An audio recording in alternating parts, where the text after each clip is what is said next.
പശ്ചിമേഷ്യ വീണ്ടും സംഘർഷത്തിന്റെ തീച്ചൂളയിലേക്ക് നീങ്ങുന്നതിനിടെ ഞെട്ടിക്കുന്ന റിപ്പോർട്ട് പുറത്തുവിട്ട് ഇറാനിലെ ഒരു പ്രമുഖ പത്രം.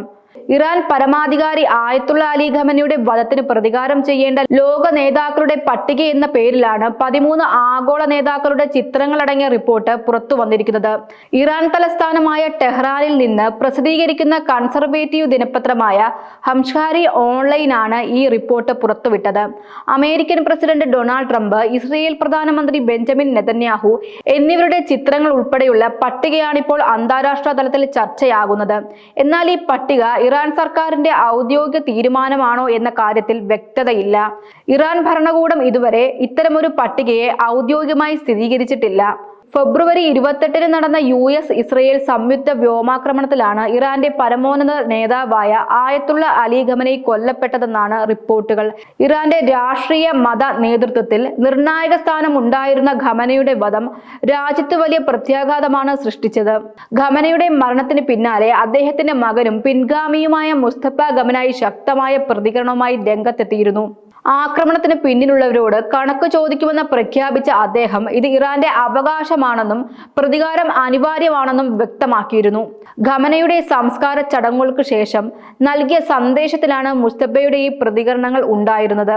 പട്ടികയിൽ ഉൾപ്പെട്ടവർക്ക് സമാധാനപരമായ മരണം ഉണ്ടാകില്ലെന്ന തരത്തിലുള്ള മുന്നറിയിപ്പും അദ്ദേഹം നൽകിയതായി റിപ്പോർട്ടുകൾ പറയുന്നു. ഇതിന് പിന്നാലെയാണ് ഹംഷാഹരി ഓൺലൈൻ ലോക നേതാക്കളുടെ ചിത്രങ്ങളടങ്ങിയ റിപ്പോർട്ടുകൾ പുറത്തുവിട്ടത്. അമേരിക്കൻ പ്രസിഡന്റ് ഡൊണാൾഡ് ട്രംപിനും ഇസ്രയേൽ പ്രധാനമന്ത്രി ബെഞ്ചമിൻ നെതന്യാഹുവിനും പുറമെ ബ്രിട്ടീഷ് പ്രധാനമന്ത്രി Keir Starmer, French president Emmanuel Macron, Italian പ്രധാനമന്ത്രി Giorgia Meloni, German chancellor Friedrich Merz എന്നിവരും പട്ടികയിൽ ഉൾപ്പെട്ടതായി റിപ്പോർട്ടിൽ പറയുന്നു. അതേസമയം യൂറോപ്യൻ രാജ്യങ്ങൾക്കെതിരെയും ഇറാൻ നേരത്തെ ശക്തമായ ആരോപണങ്ങൾ ഉന്നയിച്ചിരുന്നു. തങ്ങളുടെ രാജ്യത്തിനെതിരായ ആക്രമണങ്ങളെ അപലപിക്കാൻ യൂറോപ്യൻ രാജ്യങ്ങൾ തയ്യാറല്ലെന്നും അമേരിക്കൻ സൈനിക വിമാനങ്ങൾക്ക് വ്യോമപാത അനുവദിച്ച് ആക്രമണത്തിൽ പങ്കാളികളായെന്നുമായിരുന്നു ഇറാന്റെ ആരോപണം. ഖമനായി കൊല്ലപ്പെട്ട ആക്രമണത്തിൽ അദ്ദേഹത്തിന്റെ മകൻ മുസ്തഫ ഖമനായിക്കും പരിക്കേറ്റിരുന്നതായി റിപ്പോർട്ടുകൾ പുറത്തു വന്നിരുന്നു. എന്നാൽ യുദ്ധം ആരംഭിച്ചതിനു ശേഷം അദ്ദേഹം പൊതുവേദികളിൽ പ്രത്യക്ഷപ്പെട്ടിട്ടില്ല.